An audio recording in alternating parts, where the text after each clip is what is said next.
जय माता दी दोस्तों, आने वाली वट सावित्री व्रत के लिए आप सभी माताओं बहनों को ढेर सारी शुभकामनाएं। भगवान श्री हरि विष्णु आपकी जोड़ी हमेशा सलामत रखें और आप जीवन पर्यंत अपने पति की लंबी आयु के लिए वट सावित्री का व्रत करती रहें, यही कामना करती हूं। और इसी कामना के साथ आज का जो वीडियो है वो मैं शुरू कर रही हूँ। दोस्तों, आज के वीडियो में मैं बात करने वाली हूँ वट सावित्री व्रत में। अगर आप पीरियड्स या मासिक धर्म से गुजर रहे हैं और आपका तीसरा दिन है तो आप पूजा कर सकते हैं या नहीं कर सकते हैं।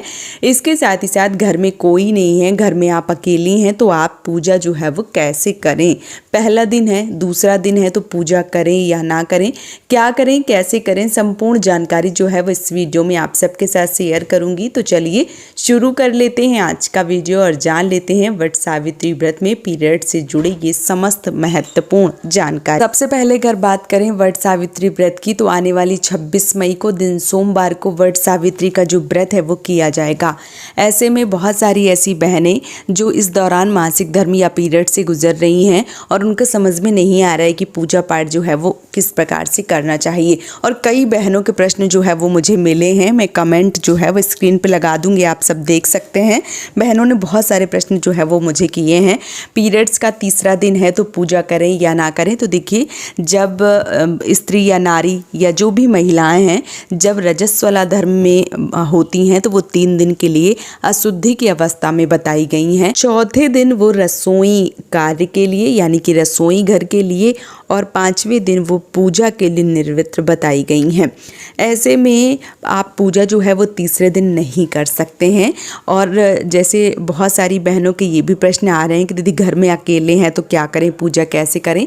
तो देखिए, ये नेचुरल है, प्राकृतिक है, इसमें बहुत ज़्यादा आपको परेशान होने की आवश्यकता नहीं है।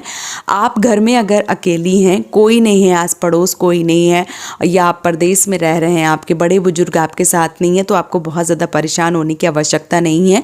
आपको क्या करना है, व्रत करना है, व्रत नहीं छोड़ना है। क्योंकि कई बारी बहुत सारी बहनें व्रत छोड़ देती हैं, फिर उठा लेती हैं, फिर तो इस प्रकार से आपको नहीं करना चाहिए। व्रत जो है वो आप जिस प्रकार से करते हैं, भले ही आप एक टाइम का भोजन करके करते हैं या आप मीठा भोजन करते हैं या पूजा के बाद जो भोजन है वो कर लेते हैं, तो अगर आप पूजा के बाद भोजन कर लेते हैं तब भी आपको कम से कम कुछ नहीं तो 1 बजे तक व्रत जो है वो करना चाहिए। क्योंकि अमावस्या तिथि जो है वो 12:11 से शुरू होगी और अगले दिन 27 तारीख को 8:31 पर समाप्त होगी। तो ऐसे में कम से कम आपको 1 बजे तक व्रत जो है वो रखना चाहिए और उसके बाद जो भोजन इत्यादि है वो करना चाहिए। अगर आप फलाहारी व्रत करती हैं तब फलाहारी जो व्रत है वो भी आप कर सकती हैं। तो बहुत ज़्यादा आपको इन चीज़ों के बारे में नहीं सोचना है कि आप क्या करें, कैसे करें। तो व्रत जो है वो आपको नहीं छोड़ना है। अब बात आती है घर पे कोई नहीं है तो पूजा पाठ कैसे करें। तो आप सुबह सबसे पहले स्नान ध्यान कर लें और व्रत का संकल्प ले लें। जिस प्रकार से आप व्रत का संकल्प करती हैं उस प्रकार से व्रत का संकल्प ले लें।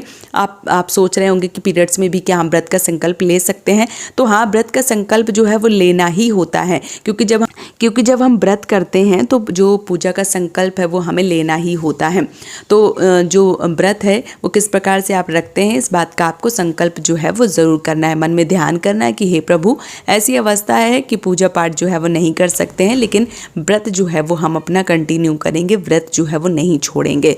तो इस प्रकार से आपको जो भगवान से प्रार्थना है वो ज़रूर करना है। इसके साथ ही साथ आप भाव में यानी कि मानस पूजा जो है वो कर सकते हैं। अब मानस पूजा मन में ऐसी पूजा जो आप भगवान को इस प्रकार से कर रहे हैं कि आपने भगवान को स्नान करवा दिए, आपने भोग समर्पित कर दिया, आपने आरती कर दी, आपने पंखा से हवा जल दी, मतलब संपूर्ण कार्य जो है वो आप मानस पूजा के रूप में कर सकते हैं।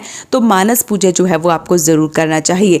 अगर कई बार बहनों के प्रश्न आते हैं कि जैसे अभी मैं बता रही हूँ कि घर पे कोई नहीं, अगर घर पे कोई होता है या आस पड़ोस में मोहल्ले में बच्चे पति जो भी होते हैं तो उनसे जो भी सामान होता है वो भिजवा दिया जाता है। लेकिन ऐसी अवस्था है कि घर में कोई नहीं है तो आपको बहुत ज़्यादा परेशान नहीं होना है। आप मानस पूजा कीजिए और आधा दिन का कम से कम व्रत रखिए और भगवान को प्रणाम कीजिए, माता रानी को प्रणाम कीजिए। सावित्री माता से कहिए कि हे माता, इस वर्ष ऐसी अवस्था है कि मैं व्रत तो कर पा रही हूँ लेकिन पूजन नहीं कर पा रही हूँ। अगली साल जब भी हम व्रत करेंगे और अच्छी अवस्था में होंगे तो आपका विधिवत रूप से पूजन अर्चन और जो व्रत है वो जरूर करेंगे। इस प्रकार से कह के आपको प्रणाम जो है वो ज़रूर करना चाहिए। इसके साथ ही साथ बहुत सारी बहनें प्रश्न कर रही हैं कि दीदी पहला दिन है, दूसरा दिन है, तीसरा दिन है, तो क्या करें, पूजा करें या ना करें। तो देखिए, वो मैंने शुरू में ही बता दिया है है।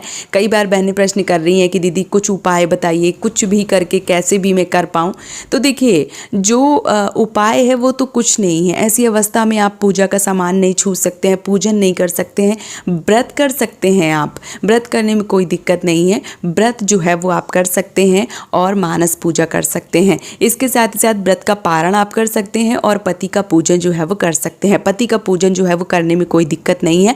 पति का पूजन तो आप अच्छे से तैयार वगैरह हो जाइए और उसके बाद जैसे आप करवा चौथ पे पति का पूजन करती हैं, चाहे उनके पैर धोना हो गया, चाहे तिलक करना हो गया, मीठा खिलाना हो गया, आरती उतारना हो गया, उनके हाथ में मौली या कलावा रक्षा सूत्र जो है वो बांधना हो गया, पंखा से हवा झलना हो गया, इसी प्रकार से जो पूजा है वो की जाती है। तो इसी प्रकार से आप पूजा जो है वो करें, उनको प्रणाम करें, उनके चरण स्पर्श करें और कुछ दक्षिणा जो है वो आपको ज़रूर देनी चाहिए। मैं ये नहीं कह रही हूँ कि बहुत ज़्यादा आप पैसे दें, लेकिन जो भी आपका सामर्थ्य के अनुसार है वो दक्षिणा जो है वो इस दिन अपने पति को ज़रूर देना चाहिए। करवा चौथ पे आप इंतज़ार करती हैं कि पति आपको दें, ये एक ऐसा मौका है जिसमें पति को आपको जो कोई गिफ्ट है या पैसे हैं वो आपको ज़रूर देना चाहिए। भले ही आप 100 रुपये दे पाएँ, लेकिन पति को 100 रुपये दे के पैर जो है वो ज़रूर छूइए। क्योंकि ये मान लीजिए कि माता सावित्री ने सत्यवान जी का जो सत्यवान जी के लिए जो व्रत है वो किया था, उनके पति की आयु जो है वो बहुत लंबी हुई थी, इसलिए जो